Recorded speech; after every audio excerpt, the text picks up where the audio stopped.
Good morning, friends, and welcome to Penn Vicarage. Lovely to see you this morning. Thank you for joining us. Great to have you with us as we continue our adventure through the Psalms this morning. Just may I remind you, as it's Friday, we have lots of services at St Bart's and St Anne's in Penn this weekend, and we'd absolutely love to see you. You'd be very, very welcome. It'd be great to have you amongst us. Now, today is Psalm 138, and it's the first of 8 Psalms which are directly attributed to David. The Psalms, generally speaking, are known as the Psalms of David, but in fact, about half of them are actually of David, and there's going to be the next 8 of which are. Often characteristic of David's Psalms, apart from the fact it says of David at the top, the script at the top, but also they have lots of talk of enemies. David certainly had plenty of them. And I suppose it kind of reminds us that if we're going to do great things for God, it does inevitably involve rattling cages from time to time. David did great things, King David did, and both before and after he was king. And rattle cages he certainly did. So anyway, Psalm 138 is a psalm of David, so without further ado, here goes. I give you thanks, O Lord, with my whole heart. Before the gods I sing your praise. I bow down towards your holy temple and give thanks to your name for your steadfast love and faithfulness, for you have exalted your name and your word above everything. On the day I called, you answered me. You increased my strength of soul. All the kings of the earth shall praise you, O God, for they've heard the words of your mouth. They shall sing of the ways of the Lord, for great is the glory of the Lord. For though the Lord is high, he regards the lowly, but the haughty he perceives from far away. Though I walk in the midst of trouble, you preserve me against the wrath of my enemies. You stretch out my hand, and your right hand delivers me. The Lord will fulfill his purpose for me. Your steadfast love, O Lord, endures forever. Do not forsake the work of your hands. And this is the word of the Lord. Thanks be to God. Okay, Psalm 108, which we glad to know is very different to yesterday's. It's a great psalm of thanksgiving. The context is David is very thankful for something. We don't know exactly what of, but sometimes something's happened. He's cried to God, and God has helped him. And Psalm 138 is very much a huge psalm of massive thanksgiving. So we don't know what God's actually done, but we know God's done something to help David in his hour of need. And David, quite rightly, is saying thank you. It's worth remembering, actually, the importance of being thankful. The word Eucharist that we use for communion on Sunday morning, Eucharist is Greek and it means thanksgiving. And here we have David, thanking God for what God has done. And the psalm essentially is in 3 sections. Verses 1 to 3 is a song of thanks to God for what God has done for David himself. Verses 4 to 6 is basically saying that God is a light to the world. In the same way that God's helped David, it's inevitable that God will help other nations as well. And the greatness of God will be seen wider than just David. So you've got the first 3 verses is God helping David. The second 3 verses is David saying that God will help the world and the world will see it. And that verses 7 and 8 at the end are essentially it's a statement of confidence that David has that God will help him into the future. God's helped him in the past, God's helping him now. So he's absolutely confident that God will help him into the future as well. So let's take the sections one at a time. Firstly, verses 1 to 3. As I say, David is thankful for something that God's helped him with. And David is very keen to be thankful, and he does it before everybody else. Before the gods and before everybody else. Very publicly, he's saying thanks to God. He's not just doing it quietly. He's not just writing a discreet letter or something. He's very, very, very publicly thanking God for what God has done for him. And it's interesting, actually. There's an interesting combination here of boldness, and humility. David, on the one hand, is extremely bold in his thanksgiving. As I say, this is very much a public display of thanksgiving. David is he could before everybody, before the gods, before everything else. David is extremely bold in his thanksgiving. He spits it out in no uncertain terms. But at the same time, he's also humble regarding God. Verse 2, I bow down towards your holy temple and give thanks to your name.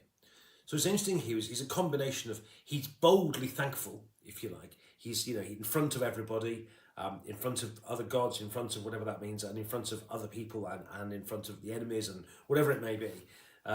David is very, very bold in his thanksgiving, but he's also very humble when it comes to God. He's very keen to attribute the success he has to God. And again, I think there's something really important that we can learn from this, actually, about the importance of being thankful to God. And that when great things happen, rather than saying, aren't I wonderful, and I've done this and I've done that, and aren't I clever, and aren't we clever as a human race, and blah, blah, blah, blah, blah. Actually, it's important to give God the thanks that God deserves for what God has done. And it's really, really important. And finally, on this section, he also says, on the verse 3, on the day I called, you answered me. You increased the strength of my soul.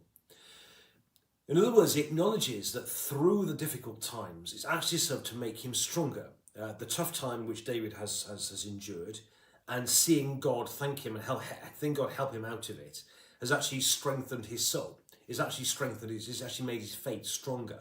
He's come out a stronger person out of the other side.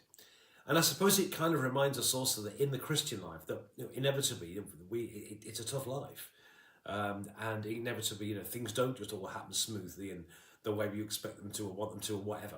God often has very different plans, and things often don't turn out the way that we planned or expect. But actually, the fact that God helped him through difficulties, you increased the strength of my soul. So through the difficult time and through the help that God's given him through the difficult time, it's actually made him stronger in his faith too. So that's verses 1 to 3. So here in verses 1 to 3, you've got a combination of David's boldness in his thanksgiving, his humility before God, but also acknowledging the fact that these difficult times he's been through and God's faithfulness have actually made him stronger in his faith too. Then we go on to verses 4 to 6. Okay, and here we really about what God has done. And what I think is interesting here is he talks about though the Lord is high, he regards the lowly. And what David is saying here, I think, is that God's got the whole world to deal with. God is high. God is God. But the amazing thing about God is that God's prepared to leave and look after little him. And I guess it kind of reminds me also very much of, as I read this, I've got the Magnificat in my head, that Song of Mary, when he's cast down the mighty from their thrones and lifted up the lowly. He's regarded the lowliness of his handmaiden. And that Mary, when she'd been chosen to give birth to the Son of God, was bowled over by the fact that God did not look at the high, but God lifted up the lowly. And that she knew she was just an ordinary girl from wherever she was from, Bethlehem, Nazareth, where it was, and Nazareth, and she knew where she was, and she was no doubt as to who she was, but actually she was bowled over by the fact that there's a revolutionary characteristic that God was, he lifted up he's cast down the mighty from the red, lifted up the humble and meek, the lowly. And as I read this, I've got the words of Mary in my head here, that God has, even though God is high, he's lifted up the lowly. And David's bowled over by the fact that, despite the fact that God is high and mighty, God cared for him. Mary recognised the fact that, of all the people he could have chosen, God chose little her. And I suppose in a sense today for us, isn't it incredible? Jesus said, you did not choose me, but I chose you. And we are a chosen people. We have been chosen by God. And I think there's something amazing in that, the fact that God has chosen you and me, and I think there's something particularly amazing about that. Then finally in verses 7 and 8, you have David's confidence into the future, because he knows that because God's helped him in the past, because God's got him where he is now, he's confident in for the future. And he says, though I walk in the midst of trouble, you preserve me against the wrath of my enemies, and so on.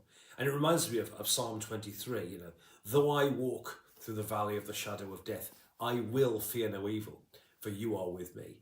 And his confidence that because he knows that because God's helped him in the past, because God's got him where he is now, he's absolutely confident that God will help him through difficult times of the future too. So we can learn from that too, that we can remember times when God had helped and rescued us, and therefore we can have confidence that God will help us into the future. So to sum up, in verses 1 to 3 here, you have David boldly thanking God for some amazing thing that God's done for him, but also being humble, bowing down to God, remembering that God's where his help has come from. To also recognise in verse 3 that that through the difficult times and through God rescuing him from the difficult times, actually increased and it's actually strengthened his faith. Verses 4 to 6 is all about the fact that even though God is almighty and has got the whole world and universe to look after, he chooses the lowly. He did for David, he did for Mary, and he does for us now too. And then finally, verses 7 and 8 have David's confidence that we can share, that because God's helped us in the past, we know we can have confidence that God will help us into the future. Friends, God bless you. Thank you so much for watching. Have a lovely weekend. Do share these messages, as I said, to share at the bottom, share with your friends as well so they can enjoy them too. God bless you. Have a lovely weekend. And Psalm 139, another beauty.